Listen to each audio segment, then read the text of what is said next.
Supreme court के फैसले के बाद इंतखाबी सरगर्मियों में तेजी, सियासी जमातों के एक दूसरे पर लफ्जी वार। बिलावल भुट्टो के लाहौर में डेरे, मफाहिमत के बादशाह आसिफ जरदारी का बलोचिस्तान में जोड़ तोड़। साबिक वजीर दाखिला सरफराज बुगटी ने पीपल्स पार्टी में शमूलियत इख्तियार कर ली। मुस्लिम लीग नून ने कराची समेत सिंध पर नजरें जमा ली। साबिक वजीर आजम शहबाज शरीफ का कराची से इंतखाबात में हिस्सा लेने का इम्कान। नून लीगी कायद नवाज शरीफ का लाहौर के अलावा सियालकोट और गुजरात कोटला से इलेक्शन लड़ने पर गौर। खैबर पख्तूनख्वा में ANP और JUI ने भी सियासी माहौल गरमा दिया।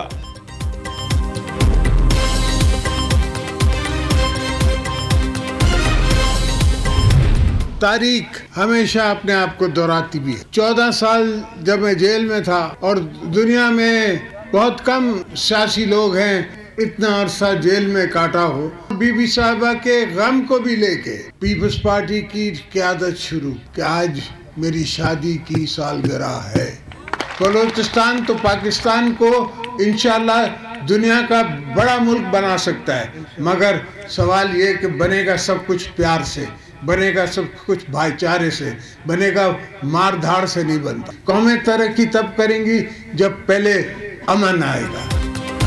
अवाम साथ दे, सब संभाल लूंगा। आसिफ जरदारी का चैलेंज, सब कुछ प्यार और भाईचारे से हो सकता है, मार धाड़ से कुछ नहीं होगा। कौमें इस वक्त तरक्की करती हैं जब अमन हो। अवामी मसाइल का पूरी तरह इदराक है। मुआशी हालात ठीक करना है तो पीपल्स पार्टी का साथ दें। साबिक सदर का तुरबत में वर्कर्स कन्वेंशन से खिताब। कहा, इस्लामाबाद ने कभी बलूचिस्तान को समझा ही नहीं। ये सूबा पाकिस्तान को दुनिया का बड़ा मुल्क बना सकता है। 40 साल अफगानों की मेहमान नवाजी की, फिर भी वो भाई नहीं बन रहे।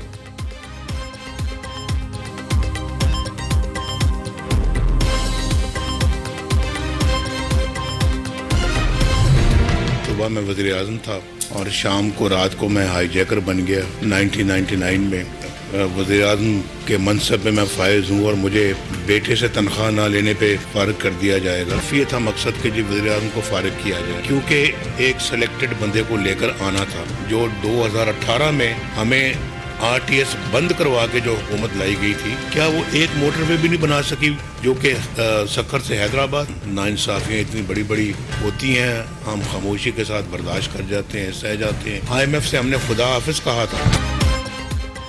काम हम करें, वोट किसी और को। कराची और चित्राल वाले बताएं ये नाइंसाफी नहीं। नवाज शरीफ ने सवाल उठा दिया, आइन और कानून पर चलने वालों को रास्ते से हटा दिया। 1999 की एक सुबह वजीर आजम था, शाम में हाई जैकर बन गया। RTS बिठाकर जिसे लाए वो एक मोटरवे भी ना बना सका।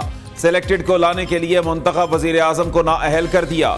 सोचा ना था कि बेटे से तनख्वाह ना लेने पर फारिग किया जाएगा। इतना अरसा वजीर आजम नहीं रहा जितनी देर मुल्क बदरी काटी।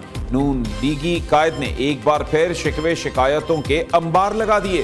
पार्लिमानी बोर्ड से खिताब करते हुए कहा कि हमारे दौर में पाकिस्तान सियासी और इक्तिसादी तौर पर मजबूत था। भारतीय वजीर आजम भी यहाँ आए। IMF को हमने खुदा हाफिज कहा। अगर वही मामलात चलते रहते तो आज बड़ी ताकत होते।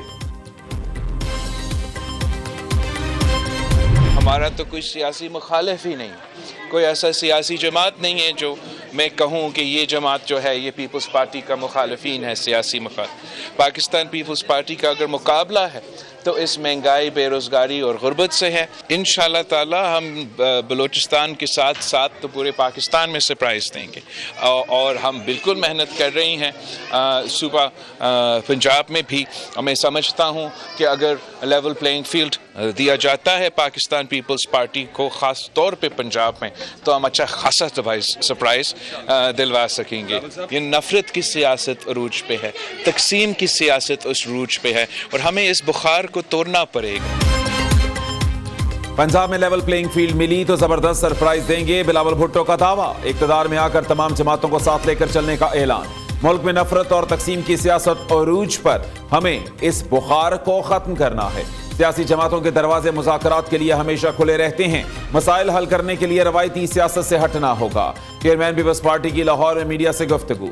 बिलावल भुट्टो की ज़ेर सदारत लाहौर में पार्टी रहनुमाओं का इजलास। आम इंतखाबात समेत अहम उमूर पर तबादला ख्याल किया गया।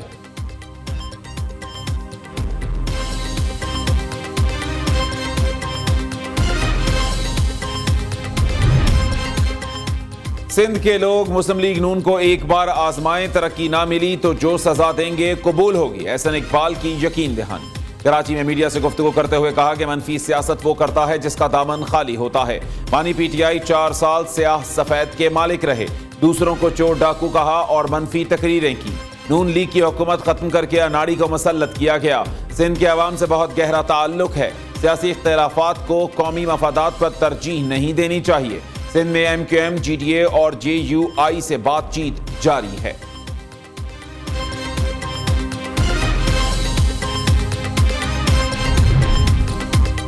सिराजुल हक ने सियासी जमातों के दावों को दुनिया का 8वां अजूबा करार दे दिया। अमीर जमात इस्लामी कहते हैं कि तीनों बड़ी सियासी जमातों ने सियासी, आईनी और मुआशी बहरान में इजाफा किया। कौम अब हुक्मरानों के झूठे वादों से गुमराह नहीं हो सकती। बहरानों से निकलने के लिए फ्री एंड फेयर इलेक्शन वक्त की अहम जरूरत है। इंतखाबात में ताखीर के तमाम दरवाजे बंद, हल्का बंदियों से मुताल्लिक बलोचिस्तान हाई कोर्ट का फैसला कल अदम करार। सुप्रीम कोर्ट का बड़ा फैसला आ गया। कायम मकाम चीफ जस्टिस सरदार तारिक मसूद ने रिमार्क्स दिए कि सब क्यों चाहते हैं कि इलेक्शन लंबा हो। अपील पर फैसला दिया तो दरखास्तों का सैलाब उमड़ आएगा। जस्टिस मंसूर अली शाह ने कहा कि जो इख्तियार कानून ने इलेक्शन कमीशन को दिया उसे हाई कोर्ट कैसे इस्तेमाल कर सकती है। इंतखाबी शेड्यूल जारी होने के बाद हल्का बंदियों पर एतराज नहीं उठाया जा सकता। किसी इनफरादी फर्द को रिलीफ देने के लिए पूरे इंतखाबी अमल को मुतासर नहीं किया जा सकता। हमें इस हवाले से लकीर खींचकर हद मुकर्रर करनी है। 8 फरवरी को शफाफ इंतखाबात इलेक्शन कमीशन का सबसे बड़ा इम्तिहान है।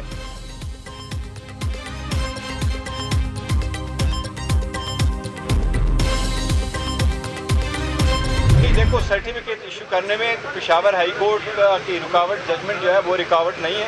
उन्होंने तो फ़कत एडवर्स ऑर्डर रोक के रखा। ये नहीं कहा है कि आप कोई फाइनल ऑर्डर ना करें, वो तो हमारे खिलाफ का लिखा है, बाकी नहीं लिखा। उसके हिसाब से वो इशू कर सकते हैं। लेकिन अगर इलेक्शन कमीशन हमें, तो मुझे उम्मीद है इंशाल्लाह भला मिल जाएगा। लेकिन अगर नहीं दे रहे तो हमें अदलिया पे एतमाद, इंशाल्लाह ताला अदलिया इंटरवीन करेगी इस मामले में। इंतखाबी निशान बल्ला ना मिला तो अदालत का दरवाजा खटखटाएंगे, चेयरमैन PTI का ऐलान।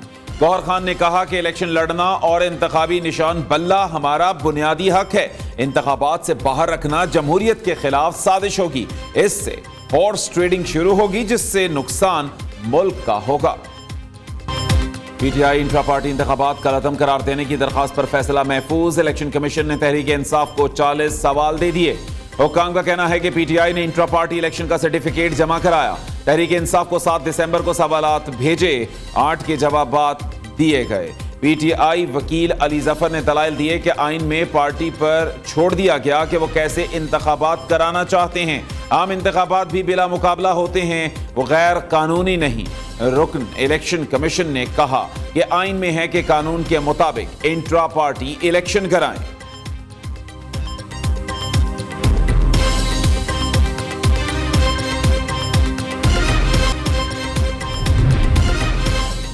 एक साल में कलअदम TTP के 35 से 40 दहशतगर्द गिरफ्तार किए। तालिबान हुकूमत की तस्दीक। तर्जुमान अफगान वजारत दाखिला का कहना है कि गिरफ्तारियां पाकिस्तान की फराहम करदा मालूमात के बाद हुई। आज अफगानिस्तान में कोई ग्रुप फाल नहीं।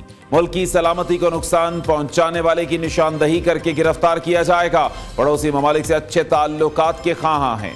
अफगान सरजमीन किसी मुल्क के खिलाफ इस्तेमाल होने की इजाजत नहीं दी जाएगी।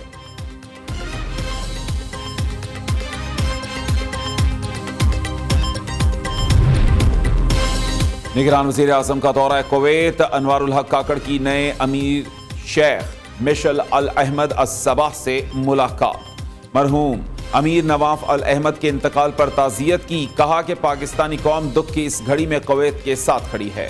मरहूम नवाफ अल अहमद अल जाबिर को खैर खा और दोस्त के तौर पर याद रखा जाएगा। शेख मिशेल अल अहमद अस-सबाह का दो तरफा ताल्लुकात को मजीद मजबूत बनाने के आज़म का इरादा।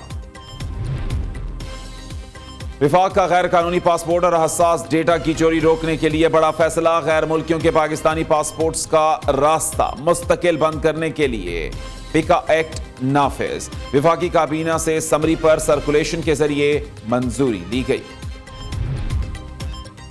वजीर आला मोहसिन नकवी का आवाम के तहफ़्फ़ुज़ के लिए बड़ा फैसला। पंजाब के 17 शहरों में सेफ सिटी प्रोजेक्ट DIC3 की मंजूरी दे दी। गुजरात, सियालकोट, सरगोदा और शेखोपुरा में सेफ सिटी प्रोजेक्ट कायम होगा। अटक, जंग, साहिवाल, भावलपुर, रहीम यार खान में 1234 कैमरे लगाए जाएंगे। दूसरी जाने पंजाब हुकूमत ने तजावुज़ात के खिलाफ ऑपरेशन में 24 घंटे की तौसीह कर दी। गैर कानूनी तामीरात के खिलाफ ऑपरेशन अब बुध से शुरू होगा।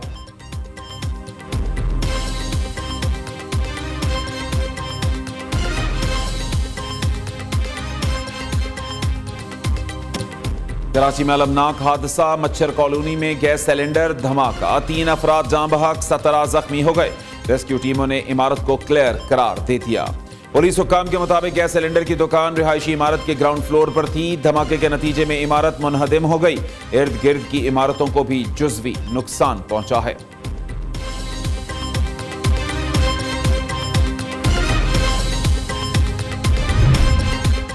पसरूर में शादी की खुशियां गम में तब्दील, दुल्हन लेने आए दुल्हा की अचानक मौत।